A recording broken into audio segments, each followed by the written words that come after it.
Même avec notre monde avancé et globalement connecté, il reste encore quelques endroits aux confins de la planète où aucun homme n'a mis le pied. Des vidéos effrayantes de cryptides rôdant dans les forêts aux énormes villes cachées, qui n'ont pu être utilisées que par d'anciens géants. Voici 15 découvertes mystérieuses trouvées dans la dense nature sauvage. Numéro 12. Chasse au canon. Nous ne sommes pas étrangers aux sombres forêts effrayantes. Mais les forêts de Canop Chase sont sans aucun doute quelque chose sorti directement de nos pires cauchemars de Chucky. Les forêts de Canop Chase, dans le Staffordshire, sont depuis longtemps considérées comme un lieu rempli d'événements mystérieux et de visions inexplicables, parfois fantomatiques, et c'est l'un des endroits les plus hantés de toute la Grande-Bretagne, avec une histoire riche et effrayante, pleine de rumeurs de nécrophages et de fantômes qui errent dans les forêts denses, souvent embrumées. Toute la zone avait été, jusqu'à la fin des années 1920, le site de l'hôpital du ministère des Pensions après la Première Guerre mondiale. Ainsi, lorsqu'une fan de la région fit une découverte inquiétante en se promenant un jour dans les bois près de chez elle, une nouvelle série de craintes fut déclenchée concernant une présence cachée et malveillante quelque part dans la forêt. Les poupées bébés, toutes sales et vêtues de vêtements en lambeaux, avaient été clouées délibérément aux arbres et disposées dans une sorte d'ordre étrange, et toute la scène semblait sortie d'un film d'horreur, comme le projet Blair Witch, ou une farce tordue destinée à perturber et effrayer quiconque la voyait. Personne ne savait qui avait mis les poupées là, ni pourquoi elles avaient été traitées de cette manière si horrible, mais pour rendre la scène encore plus effrayante, on a également trouvé une planche de Ouija jetée par terre à proximité. La forêt, malgré sa nature inquiétante et quelque peu prémonitoire, abrite également quelques arbres assez inhabituels et d'un autre monde, comme un vieux chêne noir. Cependant, nous ne pouvons pas imaginer pourquoi quelqu'un créerait une scène aussi intensément grotesque, et ces bois ne sont définitivement pas l'endroit où l'on veut être lorsque le soleil se couche. Numéro 11. Cryptide. Le Loyau. Le petit village de Mad, dans la paisible et pittoresque Suisse. C'est le foyer d'une terrifiante figure fantomatique qui, selon les dires, hante les terres sauvages et les forêts locales qui l'entourent. Pendant plus de 10 ans, la sinistre et sombre figure a voté dans le petit village, terrorisant les habitants et donnant naissance à une légende urbaine effrayante connue sous le nom de fantôme de Moll ou le Loyau. Le spectre effrayant est décrit comme une créature humanoïde de grande taille, vêtue d'une tenue très particulière. Même quelque peu inquiétante, composée de ce qui semble être une sorte de grande cape sombre ou de combinaison de chaudière, une paire de salopettes, ainsi qu'un masque à gaz de type ancien qui cache complètement son visage, et parfois, quand il pleuvait, un bonnet. Depuis qu'il a été aperçu pour la première fois en 2003, le mystérieux cryptide était souvent vu parcourant le même chemin dans la forêt tous les jours, et beaucoup de locaux avaient aperçu la sombre silhouette de loin, cachée parmi les arbres. Mais personne n'avait osé s'approcher et il était interdit aux enfants de jouer près de la forêt. La première photo du Loyau a été prise par un photographe amateur un jour de septembre 2019. Mais à ce jour, il n'a pas été établi si la photo est un canular ou une capture réelle. Cependant, elle a été publiée dans un petit journal franco-suisse appelé Le Matin. La photo est devenue virale. Et les histoires du mystérieux fantôme des centres commerciaux se sont répandues dans le monde entier, circulant sur Internet et captivant l'attention de millions de personnes à travers le monde. Mais une chose est restée certaine, tous ceux qui vivaient à proximité étaient absolument terrifiés par cette créature effrayante. Numéro 10. La cabane dans l'arbre du ministre. Il y a environ 3 décennies, un pasteur d'une église locale nommé Horace Burgu a été frappé par un sentiment d'inspiration divine, après avoir reçu une série d'instructions sacrées de Dieu, et a décidé de commencer à construire l'une des cabanes dans les arbres les plus hypnotisantes et belles que le monde ait jamais vues, dans les paysages sauvages du Tennessee. Connue affectueusement comme la cabane dans l'arbre du ministre, ou la cabane dans l'arbre de Horace Burgu, la mystérieuse structure faite par l'homme se trouve au plus profond des forêts de Crossville, Tennessee. Et sa construction a pris plus de 12 longues années. Mais Burgu affirme que Dieu lui a dit qu'il ne manquerait jamais de matériel pour son projet divin. Et il semble qu'il ne l'a jamais fait. Après tous ses efforts, il a transformé ce lieu singulier en une église. La cabane dans l'arbre elle-même mesure 97 pieds de hauteur et est soutenue par un gigantesque chêne blanc vivant et plusieurs plus petits, et sa construction a utilisé environ 500 livres de clous de charpentier enfoncés à la main, ainsi que 258 000 faits avec un pistolet à clous. L'incroyable bâtiment caché dans les bois est devenu une attraction touristique très populaire, et les gens venaient de très loin pour apprécier ce projet architectural spécial. Burgos. Amène célébrer 23 mariages ici au fil des ans. Mais en 2012, la Casa del Árbol a été fermée au public après que les autorités de l'État l'ont considérée comme un piège mortel et elle est restée abandonnée pendant des années jusqu'en 2019, lorsqu'un mystérieux incendie s'est déclaré et tout le bâtiment, ainsi que les arbres qui le soutenaient, ont complètement brûlé en quelques minutes. Il y a toujours eu des spéculations sur les événements ici, et finalement la malchance s'est abattue sur cette maison dans les arbres, la détruisant dans un spectaculaire spectacle de feu et de fumée. Numéro 9. Visage de pierre de Cudworth. Les personnes qui font de la randonnée dans les bois de Storm Hill, près de la petite localité de Cudworth, dans le South Yorkshire, en Angleterre, affirment souvent se sentir observées, et elles n'ont pas tort. La zone abrite plusieurs ruines mystiques mystérieuses sous forme de visages en pierre sculptée, et elles semblent être vivantes d'une certaine manière, observant tous ceux qui passent par là, agissant comme des gardiens silencieux de la forêt qui veillent solennellement sur la lande depuis des siècles. Connus aujourd'hui sous le nom de visages de pierre de Cudworth, ou les grotesques de Cudworth, on pense que les visages de pierre sculptés, d'une beauté inquiétante, ont été réalisés à un moment donné de l'époque médiévale, autour du XIIIe siècle, et ont été découverts pour la première fois au XVIIIe siècle. Mais à ce jour, leurs origines étranges restent floues. Chaque visage de pierre est très détaillé, magnifiquement sculpté, et est complètement unique, avec ses propres traits distinctifs et en même temps tordus qui vous entreront dans la mémoire. Il existe plusieurs théories sur leur véritable but et signification. Certains croient qu'il s'agit de ruines laissées par d'anciens druides pour protéger la zone contre les mauvais esprits, car ils considèrent que les arbres de la forêt du moulin des boutiques sont sacrés, tandis que d'autres pensent qu'elles sont la clé pour activer un passage caché vers le monde des esprits, ou qu'elles sont simplement des décorations architecturales destinées à une église, quel que soit le but qui se cachait à l'origine derrière ces visages de pierre.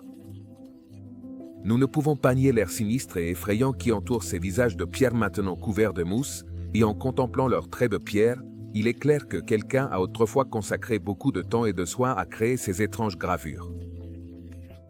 Numéro 8. Château de cristal. L'Écosse est un pays véritablement merveilleux, avec des champs verts luxuriants et ondulants qui semblent ne jamais finir, et une pléthore de vues mystérieuses ainsi que de fantastiques contes et légendes de fées et d'anciens monstres marins qui ont fasciné le monde pendant des siècles. Les anciens peuples natifs d'Écosse ont laissé derrière eux de nombreux lieux d'un grand intérêt et d'une grande importance archéologique, ainsi qu'une grande quantité d'incroyables artefacts anciens.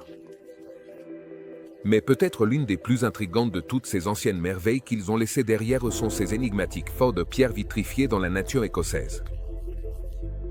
Les archéologues ont commencé à s'intéresser aux qualités étranges et remarquables de certaines des anciennes structures en ruine qui parsèment les Highlands écossais, il y a plus de 200 ans, et ont observé que les bâtiments semblent avoir été construits d'une manière étrange, sans mortier, par un processus de vitrification encore inconnu, et les roches elles-mêmes des couches extérieures avaient été chauffées à tel point qu'elles avaient fondu et s'étaient transformées en verre, les fixant essentiellement en place et protégeant l'intérieur de l'érosion pendant de nombreuses années, mais rendant également beaucoup plus difficile la détermination de leur véritable âge. La vitrification est le processus par lequel on peut fondre la roche basaltique et la transformer essentiellement en verre. Mais cela nécessite une quantité de chaleur immensément élevée pendant des périodes de temps soutenues, à des températures d'environ 2500 à 3000 degrés Celsius. Alors, comment les anciens Écossais ont-ils fait cela? Il semble totalement impossible que ces anciennes structures existent même, et cette énigme du passé est un de ceux que nous ne sommes pas plus près de comprendre maintenant que nous l'étions lorsque cela a été découvert pour la première fois. Cette découverte choquante. Numéro 7. Trou mystérieux dans la toundra sibérienne. Depuis que nous avons mémoire, nous avons toujours craint que des trous géants s'ouvrent dans la terre et engloutissent tout sur leur passage. Et bien qu'il y ait de nombreuses affirmations sur des mondes et des civilisations à l'intérieur de la Terre, personne n'a jamais vu autre chose qu'un abîme de roches dentelées. Il y a quelques années, une équipe de tournage de la télévision russe survolait la toundra sibérienne lorsqu'elle a aperçu un énorme trou ouvert dans la terre qui lançait des étincelles. Quels étaient beaucoup de nos pires craintes. Le gigantesque cratère mesurait plus de 60 pieds de profondeur et environ 40 pieds de large, et sa taille, ainsi que sa symétrie et sa forme presque parfaite, étaient très frappantes et même étrangement suspectes. L'équipe de télévision a déclaré que l'endroit ressemblait étrangement aux vestiges d'une explosion massive et dévastatrice. Et que de grands blocs de débris comme de la glace et des roches semblaient avoir été projetés hors du gigantesque cratère et étaient pratiquement dispersés dans tout le paysage.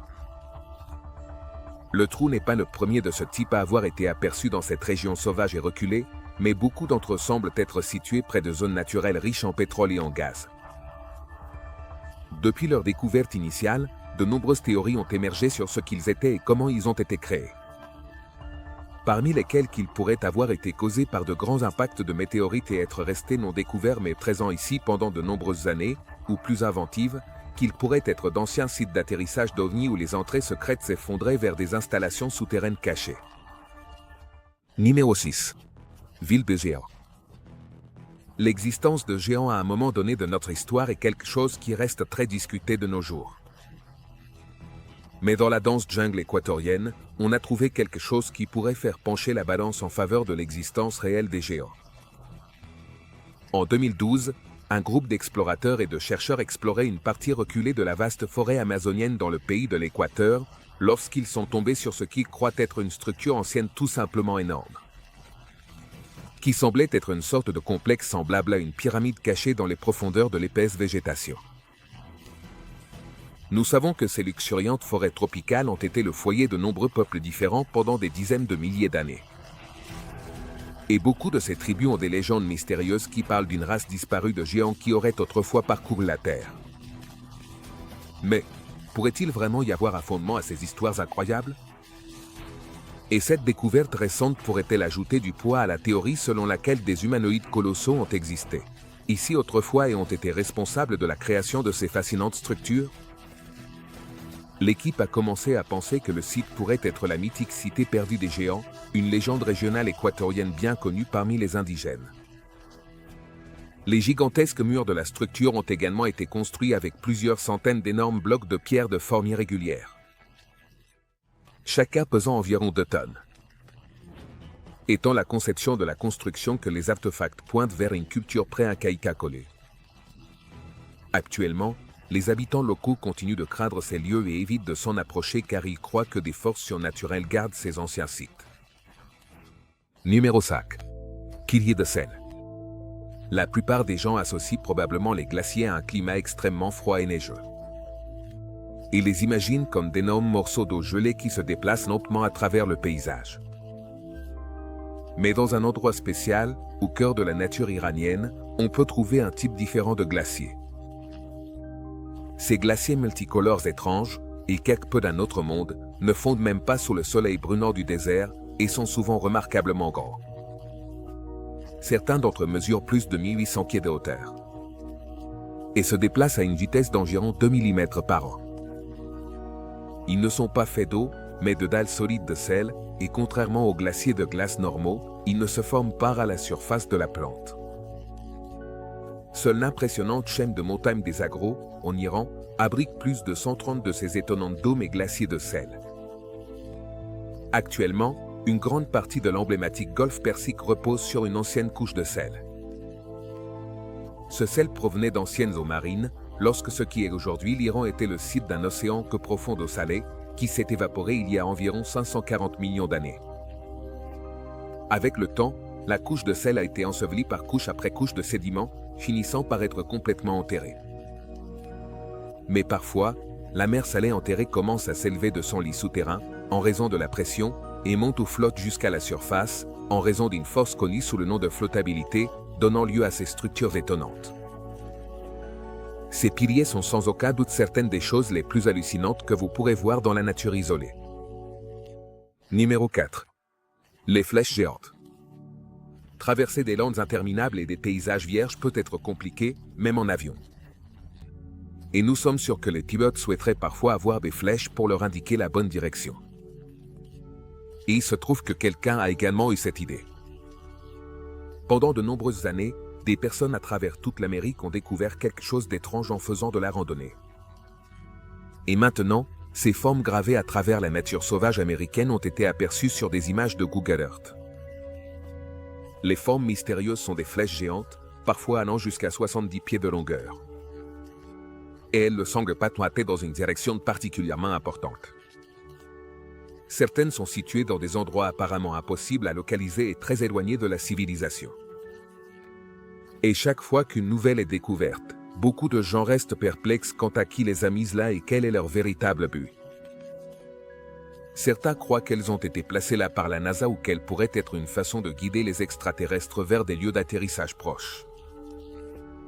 Mais en réalité, leur véritable but est beaucoup moins fantaisiste et est intimement lié aux premiers services de courrier aérien qui ont opéré en Amérique. À une époque où il n'existait pas encore de cartes de navigation, de radio portable bidirectionnelle, ni de système satellitaire, les pilotes qui travaillaient pour les premiers services de courrier aérien devaient trouver un moyen de traverser en toute sécurité le gigantesque continent nord-américain. Ils en sont donc arrivés à la conclusion logique de simplement construire des milliers d'énormes flèches en béton pour indiquer le chemin aux pilotes. Avec le temps, ces énormes balises se sont étendues sur toute la largeur des États-Unis et ont été un élément très important durant les premiers jours de la navigation aérienne au XXe siècle. Numéro 3. Masques spirituels néolithiques. Les humains ont été fascinés par les masques depuis la nuit des temps, et la découverte d'anciens masques d'esprit le démontre une fois de plus. Il y a plusieurs décennies, quelque chose d'étrange a été découvert dans les landes rocheuses du désert de Judée, dans le sud d'Israël. La découverte remarquable était un ensemble de ces incroyables masques anciens, qui ont été habilement fabriqués et sculptés dans du calcaire, et qui ont été datés de la période néolithique. Il s'agit d'une époque très importante pour la civilisation humaine, où une révolution culturelle et architecturale drastique s'est produite, passant d'un mode de vie de chasseur-cueilleur à un mode de vie agricole plus sédentaire basé sur la communauté, et on dit que cela s'est produit il y a environ 9000 ans. Tout ce temps libre supplémentaire pour réfléchir a conduit à ce que les experts croient être le développement de choses comme la religion organisée et aussi la création d'artefacts étranges, comme ces masques vieux de près de 10 000 ans. Les masques ont une forme presque parfaite, sont expertement polis et fabriqués avec beaucoup de soin, et certains emmènent de minuscules trous percés sur les côtés pour les maintenir en place. De nos jours, ces masques quelque peu effrayants, avec leurs yeux vides, leurs expressions grotesques et leurs énormes sourires dentés, sont considérés comme les masques les plus anciens jamais découverts, et ils sont au moins 3500 ans plus anciens que l'écriture la plus ancienne connue. Chaque masque spirituel néolithique pèse environ 4 livres. Ils sont totalement uniques, et pourraient avoir été d'anciens masques mortuaires, ou avoir fait partie d'un ancien rituel funéraire inconnu et oublié, que nous ne comprenons pas encore. Numéro 2. Mirujuga. Caché dans l'immense nature sauvage du nord-ouest de l'Australie, dans un endroit connu sous le nom de la péninsule de Burap, d'environ 16 km de long et 3 de large, vous trouverez l'une des collections les plus impressionnantes et possiblement les plus grandes de pétroglyphes ou gravures rupestres anciennes du monde entier. Les gravures rupestres que l'on trouve ici, dans ce qui est considéré comme la galerie d'art la plus ancienne du monde, sont spectaculaires et remarquablement uniques, et l'on peut trouver des gravures sur de nombreuses roches rouges, qui ornent le paysage incroyablement unique. On pense qu'il y a près d'1 million de pétroglyphes anciens rien que dans cette zone, et on estime qu'ils remontent à 50 000 ans dans le passé lointain et mystérieux du continent, montrant des animaux éteints qui ont autrefois erré, et de nombreux symboles de la culture aborigène. À titre de comparaison, on estime que les anciennes pyramides d'Égypte ont environ 5000 ans, et cette zone est actuellement l'un des 100 monuments anciens les plus menacés du monde. Et avant que l'art rupestre ne soit officiellement protégé par le parc national de Mirujuga, jusqu'à 25% d'entre eux avaient déjà été détruits. Les dessins rupestres représentent une étonnante variété de thèmes différents, allant des insignes spirituels et religieux aux figures d'anciens humains et bien sûr aux animaux qui cohabitaient avec les premiers aborigènes. Les animaux, souvent d'apparence étrange, représentés dans les gravures, ont vécu ici à une époque où le paysage avait un aspect très différent et la mégafaune qui errait dans le paysage maintenant aride aurait été bien plus grande que ses parents actuels, ce qui fait de cela l'un des trésors historiques les plus riches que nous ayons découverts. Numéro 1. Les peintures rupestres de Wangina. Elles sont l'une des premières formes d'histoire humaine documentée que nous ayons trouvées. Et une fois que les anciens humains ont commencé à dessiner, ils ont ressenti un amour pour représenter leur monde naturel. C'est pourquoi l'art rupestre d'animaux, d'humains et d'empreintes de mains est si courant. Mais alors, qu'en est-il des figures étranges, effrayantes et clairement extraterrestres, qui ont été trouvées dessinées sur les murs des grottes il y a des milliers d'années? Était-ce seulement l'imagination hyperactive des anciens? Cela semble peu probable, car il semble que seules des choses qui avaient une grande signification arrivaient aux peintures murales. Cela nous amène à l'indéniablement étrange collection de peintures rupestres qui ont été trouvées dans les endroits les plus vierges et reculés d'Australie, les Wangina. Ces gravures ont été trouvées en grand nombre et elles ont toutes quelque chose en commun, elles ressemblent exactement à la représentation des extraterrestres modernes. Les Wangina faisaient partie intégrante de la culture aborigène. On croyait qu'ils contrôlaient le temps et les nuages, et qu'ils pouvaient foudroyer ceux qui ne leur plaisaient pas. On croit que ces entités étaient la force qui façonnait la nature australienne et les cultures aborigènes qui y vivaient. Et beaucoup de gens voient maintenant ces sombres peintures rupestres comme une preuve que les extraterrestres ont visité la Terre dans un passé très lointain. Pourrait-ce être la preuve d'une histoire extraterrestre sur Terre dont nous ne savons rien? Quelle que soit la véritable raison des peintures de Wangina, nous ne pouvons pas nier qu'il s'agit d'une découverte assez troublante. Merci de nous avoir regardés. À la prochaine.